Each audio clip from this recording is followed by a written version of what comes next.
इतने जोरदार नेता थे जो मिट्टी पर खड़े हो जाते तो मिट्टी को बुलाते, बेजुबान पर खड़े हो जाते तो उसमें जान फूंक देते। अर्जुन भाई और करण भाई ये बताने लग रहे थे कि नंबर सच में उनको इतने याद थे, और कई बार रास्तों पे कहीं रूट पे जाते थे तो लोकेशन जो आज आप आजकल लगा ले हैं तो वो बंद करवा दिया करते भाई इसने बंद कर लिया, मैंने बेरा कित को जाना है। मैं कहना तो मैं यही चाहूँगा कि हमने तो भाई अपनी शोधी में जब कोई पहला नाम अगर राजनीति का सुना है, खासकर जो अगर छोटे बालका नाम आप पूछ लें ना अपने हरियाणा का मुख्यमंत्री कौन है, तो हमने तो पहला नाम जो सुना था चौटाला साहब का सुना था। और मेरे ख्याल से पूरे प्रदेश की कोई ना कोई यादें उनके साथ जुड़ी हुई हैं। उर्दू जबान और हिंदी जुबान में राजनीतिक रूप से प्रखर वक्ता, किसानों की, मजलूमों की आवाज उनकी आवाज में न सिर्फ उठाना, उस आवाज में आवाज मिला करके काम करना, अच्छे प्रशासक और ऐसे सधे हुए वक्ता जिन्होंने शायद कभी अपने जीवन में, मैंने उनका कोई ऐसा भाषण नहीं सुना जिसमें उन्होंने कभी सॉरी बोल करके शब्द वापस लिए हों। मैं समझता हूँ इतने जोरदार नेता थे जो मिट्टी पर खड़े हो जाते तो मिट्टी को बुलाते, बेजुबान पर खड़े हो जाते तो उसमें जान फूंक देते थे। ऐसे चौधरी ओम प्रकाश अब हमारे बीच नहीं रहे। हमें उनके बताए रास्तों पर उनकी तरह मजबूती के साथ राजनीतिक प्रभुत्व में आना चाहिए, उस प्रभाव में आगे बढ़ना चाहिए।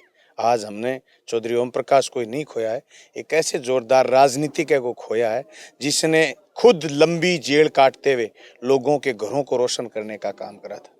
इसलिए आज मैं बड़ा भारी खेद है और हम प्रेरणा लेते हैं। मैं जब भी राजनीति में कोई चीज में उलझन महसूस करता हूँ, ताकत पाने के लिए मैं उनका वोट क्लब का भाषण सुनता हूँ।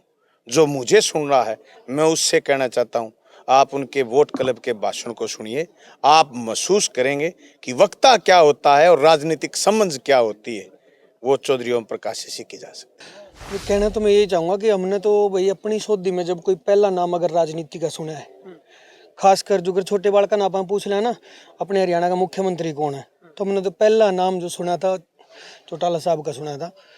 और मेरे ख्याल से पूरे प्रदेश की कोई ना कोई यादें उनके साथ जुड़ी हुई हैं, क्योंकि वो धरातल पे रह के काम करते थे, लोगों से जुड़े रहते थे।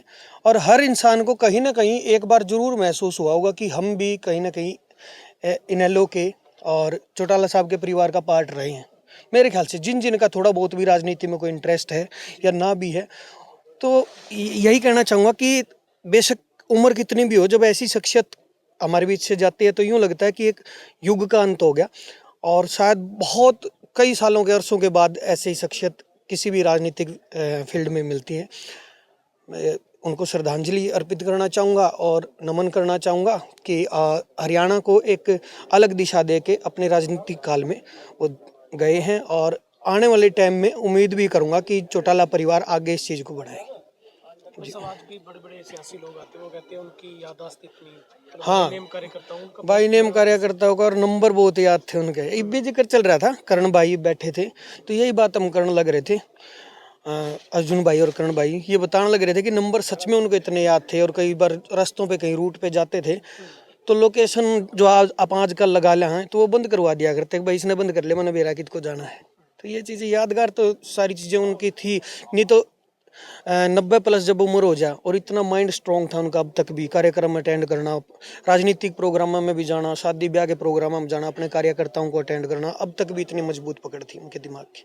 119 देशों की वैसा उन्होंने यात्रा बिल्कुल सारी दुनिया की, दुनिया ही आ जाए 119 में तो की रह जाए। कई बार अब थोड़े देश तो वही भी रह गए जिनमें कई बार एयरपोर्ट ना हो, इस वजह से ना जान पाए हो, पर लगभग पूरी दुनिया उन्होंने देखी।